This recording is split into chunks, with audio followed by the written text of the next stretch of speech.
yang kamu temukan, kamu adalah seorang pemburu harta karun profesional dan penjelajah alam liar. Saat ini, kamu sedang dikejar oleh pemburu gelap yang tampangnya kejam, tapi mereka amatir. Kamu berbelok ke kiri, sembunyi, lalu lari lagi. Itu selalu berhasil. Kenapa sih mereka teriak-teriak bising? Oke, lanjut. Sudah beberapa tahun ini, kamu dalam perjalanan mencari peti bajak laut. Di dalamnya ada medalion kerajaan berumur 300 tahun. Dan berdasarkan peta tua ini, peti itu ada di suatu tempat di hutan ini. Ada suara kicau burung, serangga lapar, teriakan kera. Semoga tidak ada yang terlalu lapar. Kamu berjalan ke sungai dan membeku. Tiba-tiba, keheningan mencekam. Tidak ada suara lain selain suara air dari sungai. Pada saat itu juga, keheningan pecah. Pasti ada sesuatu yang mengendap-endap di belakangmu. Kamu memutar badan dan melihat tubuh ular yang panjang dan tebal. Kamu mengangkat kepala perlahan. Dua taring besar menggantung tepat di atas matamu. Dan lidah panjang bercabangnya perlahan menjilat hidungmu. Di ujung lain lidah itu, terdapat mulut gelap dan dalam, seperti lubang hitam. Sudah pasti kamu bakal muat di sana. Kamu mundur selangkah, tapi tersandung batu. Kamu jatuh, dan itu hal terakhir yang kamu ingat. Lalu gelap.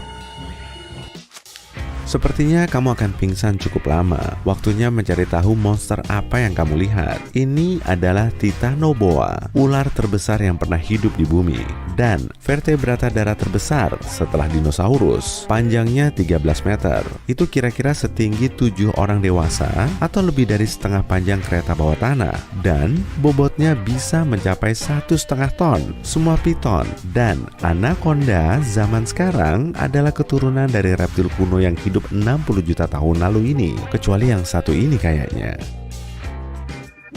Ular ini tidak berbisa, tapi dia menggunakan taring panjangnya untuk mencengkram makanan dan rahangnya berfungsi untuk menelan. Bayangkan mobil kosong yang dirembukan oleh jembatan Brooklyn. Seperti itulah rasanya menjadi camilan sore Titanoboa. Kembali ke kamu. Titanoboa itu hendak melihat dirimu lebih dekat, tapi kamu jatuh dan pingsan. Ular besar itu tak menduga makan siangnya sepasrah itu. Dia mengendus tubuhmu, melihatmu dari ujung kepala sampai ujung kaki. Kamu bukan ancaman, jadi dia tak perlu meremukkanmu dulu. Ular itu membuka mulutnya lebar-lebar dan mulai menelan. Ular memiliki rahang khusus yang terbagi menjadi beberapa bagian. Rahang itu dihubungkan oleh ligamen dan otot. Jadi, ular bisa membuka lebar mulutnya selebar motor. Tapi hari ini, Titanoboa tak perlu berusaha begitu keras. Glug! Titanoboa menggunakan taring besarnya untuk mendorong makanan ke tenggorokan. Selagi menelan, Titanoboa suka menggunakan ludah untuk melumasi makan siangnya dan membuatnya lebih licin agar jauh lebih mudah ditelan. Sedikit demi sedikit, kamu hilang dari pandangan. Bajumu sudah basah kuyup sekarang. Beberapa menit kemudian, kamu sudah tak terlihat dan ular itu kelihatan gemuk sekali. Hendak melihat dirimu lebih dekat, tapi kamu jatuh dan pingsan. Ular besar itu tak menduga makan siangnya sepasrah itu. Dia mengendus tubuhmu, melihatmu dari ujung kepala sampai ujung kaki. Kamu bukan ancaman, jadi dia tak perlu meremukkanmu dulu. Ular itu membuka mulutnya lebar-lebar dan mulai menelan. Ular memiliki rahang khusus yang terbagi menjadi beberapa bagian. Rahang itu dihubungkan oleh ligamen dan otot. Jadi, ular bisa membuka lebar mulutnya selebar motor. Tapi hari ini, Titanoboa tak perlu berusaha begitu keras. Glug! Titanoboa menggunakan taring besarnya untuk mendorong makanan ke tenggorokan. Selagi menelan, Titanoboa suka menggunakan ludah untuk melumasi makan siangnya dan membuatnya lebih licin agar jauh lebih mudah ditelan. Sedikit demi sedikit, kamu hilang dari pandangan. Bajumu sudah basah kuyup sekarang. Beberapa menit kemudian, kamu sudah tak terlihat dan ular itu kelihatan gemuk sekali. Lalu, saat itulah kamu sadar. Jadi, bagaimana kita bisa tahu apa yang akan terjadi? Pernah ada seorang pria memakai baju pelindung seluruh tubuh dan mencoba masuk ke perut anaconda dengan sengaja. Gelap, kamu membuka mata dan menarik napas panjang. Cairan menjijikkan masuk ke mulutmu sedikit dan kamu terbatuk. Sulit menggaruk hidungmu yang gatal. Tubuhmu tertekan dari semua sisi. Titanoboa memiliki tenggorokan yang sangat berotot. Awalnya, kamu panik. Apa yang terjadi? Di mana kamu? Kamu teriak, tapi tidak ada suara. Di sana baunya nggak enak. Dan saat itulah kamu sadar di mana dirimu. Kamu tidak bisa melihat matahari lagi. Oh. Lalu, kamu merasakan goyangan aneh. Sisi ke sisi, Titanoboa itu bergerak. Seekor piton bisa mencerna makan siangnya dalam hitungan minggu, bergantung pada ukuran makanannya. Titanoboa ini hanya makan camilan kecil, seharusnya tercerna dalam beberapa jam. Tapi ada kabar baik, karena kamu tidak begitu besar, kamu setidaknya punya ruang untuk menggeliat. Kamu meraih saku celanamu, baju, dan tanganmu basah semua. Menjijikan, tentu saja. Semua benda yang kamu bawa juga basah. Peta, korek api, granola bar. Selain itu, tidak ada cukup banyak udara di dalam ular besar ini. Kamu perlu menghemat oksigen. Akhirnya, kamu mengeluarkan senter anti air. Senter itu masih berfungsi. Di sana seperti ruangan merah kecil, tidak ada pintu, dan tanpa jendela. Lalu kamu teringat ponselmu. Kamu bisa mengambilnya. Layarnya retak tapi masih berfungsi. Tapi baterainya tinggal 4% dan gak ada sinyal. Kamu teringat suara penanda di pergelangan kakimu. Benda itu kamu gunakan untuk menerangi gua gelap dan semacamnya. Tapi kamu tidak bisa meraihnya. Sekuat tenaga, kamu menekuk lutut tapi tetap tidak bisa. Tiba-tiba kamu sadar. Kamu berhenti bergerak. Ular suka melata ke tempat istirahat yang aman setelah makan besar.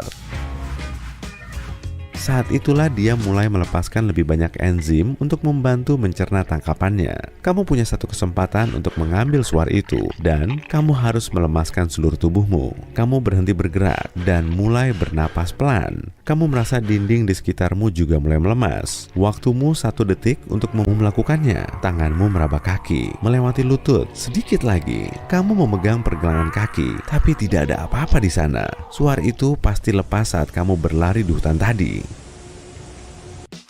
Beberapa jam berlalu, kamu berada di dalam perut Titanoboa. Ular memiliki enzim kuat yang bisa mencerna semua bagian hewan. Jadi, mencerna baju dan sepatu bukanlah masalah. Kamu meraba-raba sekelilingmu. Mungkin ada sesuatu yang bisa membantumu. Tulang dari mangsa sebelumnya atau apapun. Jarimu menyentuh sesuatu. Benda keras dan bulat. Kamu berhasil meneranginya. Tidak mungkin, itu medalion kerajaan yang kamu buru. Titanoboa ini pasti jauh lebih tua dari yang kamu kira. Dia pasti melahap bajak laut enak sebagai camilan sekitar 300 tahun lalu. Bagaimana ular ini bisa bertahan begitu lama? Pola makan sehat? Banyak olahraga? Kamu tidak bisa kabur. Kamu memutuskan menulis pesan terakhir di ponselmu. Mungkin seseorang akan menemukannya setelah semua ini berakhir. Kamu menulis bahwa kamu sayang keluargamu dan menjalani hidup bahagia dengan penuh petualangan. Kamu mulai menangis, bukan karena sedih, ya sedikit sih, tapi lebih karena enzim itu membuat matamu perih. Selesai, kamu memasukkan kembali ponselmu ke saku dan menggenggam medalion itu dengan erat. Kamu menemukannya, itu luar biasa kan? Kamu memejamkan mata dan mulai mengantuk. Lalu ponselmu bergetar. Ada yang mengirim pesan. Artinya kamu akhirnya dapat sinyal. Kamu meminta bantuan dan mengatakan bahwa kamu ditelan ular besar. Kamu selamat, tapi mereka tidak percaya dan memutuskan teleponnya. Paling cuma telepon iseng lagi. Kamu menelpon lagi, tapi baterai HP-mu habis. Beberapa saat kemudian, ular itu mulai bergerak lagi. Kamu mendengar suara aneh dari luar. Apa yang terjadi? Kamu bisa merasakan otot ular menegang, seperti siap untuk lari. Beberapa detik berlalu, lalu ular itu tiba-tiba lemas. Ada suara manusia. Kamu mencoba teriak, tapi kamu ada di dalam ular. Jadi ya... Buk, tangan manusia menjengkeram kepalamu. Satu lagi tangan menjengkeram bahumu dan mulai menarik. Seseorang datang menyelamatkanmu. Kamu melewati tenggorokan dan setelah beberapa menit, kegelapan hilang, tergantikan dengan cahaya matahari yang membutakan matamu. Kamu selamat. Kenapa kamu kabur dari kami? Kami tadi berusaha memperingatkanmu. Wah, pria itu kelihatannya nggak asing. Dia pria yang mengejarmu tadi. Ternyata dia bukan pemburu gelap, melainkan pemandu lokal. Rupanya, warga lokal selalu mengeluarkan turis yang hilang dari perut Titanoboa. Mereka biasanya hanya memberi ular itu sesuatu untuk membuatnya mengantuk. Lalu tarik. Kamu memeluk penyelamatmu dan berterima kasih atas pertolongan mereka. Kamu tidak akan pernah kembali ke hutan hujan itu. Itu sudah pasti. Senyuman mengembang di wajahmu dan kamu memasukkan tangan ke saku untuk merasakan medalion emas itu. Tidak, medalion itu pasti jatuh. Berarti ketinggalan di perut ular tadi. Kamu melihat para penyelamatmu dan bertanya, boleh masuk ke sana lagi sebentar?